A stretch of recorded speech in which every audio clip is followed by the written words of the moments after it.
ازيكم يا جدعان، عاملين ايه؟ يا رب تكونوا بخير. رجعت لكم فيديو جديد. النهارده مش فيديو رياكت على ترند ولا على ميوزيكلي، النهارده فيديو مأساوي حبتين وهيتعبك نفسيا حبتين، بس قشطه يعني. تعالى نشوف الفيديو مع بعض. الفيديو ده بيحكي عن ايه؟ عيل نسي المفتاح في البيت، امه كانت في البيت جوه، باب الشقه قفل مش راضي يفتح، فمش مخليه يعمل ايه عشان هي جامده فشخ. طبعا خليته يخش من بلكونه الجيران وينط على الشباك بتاعهم. فتعالوا نشوف كده الفيديو مع بعض ونشوف الواد حصل له ايه.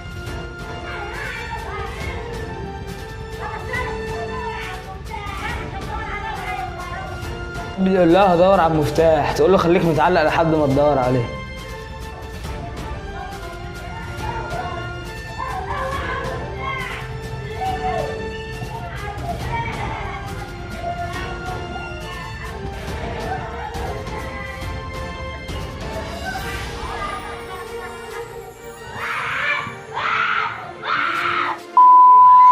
انت شايف بتشد من رجله ازاي عشان توقعه؟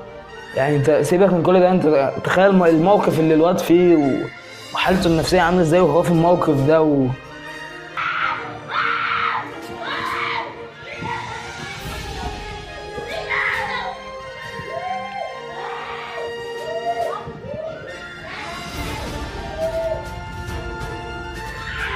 ست الولد هيقع يا ستي. يا ستي بتعملي ايه؟ دي فلتت رجله الاتنين من على الشباك، بقى الواد معتمد على ايده بس.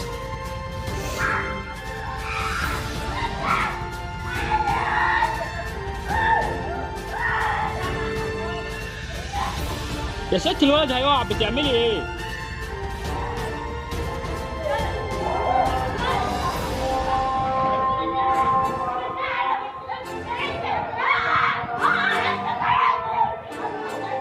يعني شفت بعد ما سابت رجله تفلت، قام هو رايح ماسك في البلكونه، بتقول له هتقع هتقع ومش عارف. طب انت متخلفه، طب انت شلتي رجله ليه من الاول؟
المهم في الاخر الواد دخل البيت والدنيا مشيت. بس انا مش عارف هقول ايه. يعني انت لو انت مثلا او انت زعلانين من امك عشان بتخليك ترجع البيت بدري، مثلا تحرمك من المصروف، فده مش سبب. انت مش وبتبقى فاكر ان انت في معاناه وبتاع. انت حط نفسك مكان الواد ده. تخيل انت مثلا في الدور 11 ومتشعلق بين البلكونتين، وامك هي اللي في ايدها تعيشك او تموتك.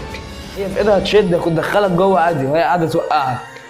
وبعد ما الواد دخل البيت انت هتسمع صوت الواد قاعد يصرخ، وهتسمع صوت ضرب. يعني انت متخيل الواد اللي بيصور من عمارتين بعيد، انت سامع صوت الضرب وصوت صريخ الواد. فمش عارف، لو انت امك عايشه وزعلان منها عشان اي حاجه فما تزعلش. انت ما تعرفش معاناه الناس اللي بتبقى امهاتها زي الست الزباله دي، ان هي دي ما يستحقش يتقال عليها ام بصراحه. ربنا ينتقم منها. فروح بوس ايد امك وبوس راسها عشان اللي هي بتعمله لك. لو امك متوفيه الله يرحمها ويرحم اموات المسلمين جميعا. ربنا ينتقم من الست دي. اكيد هتشوفها عذاب في الدنيا وفي الاخره عشان اللي عملته في الواد ده. اكيد هي عملت في حياتها كتير. وبس كده يا جدعان، ده كان فيديو النهارده. لو الفيديو عجبك انزل اعمل لايك وسبسكرايب، هتلاقي زرار الجرس كده شغال عشان يجيلك كل الفيديوهات الجديده مني. ولو الفيديو عجبكش انزل اعمل ديسلايك. وبس كده يا جدعان، سلام.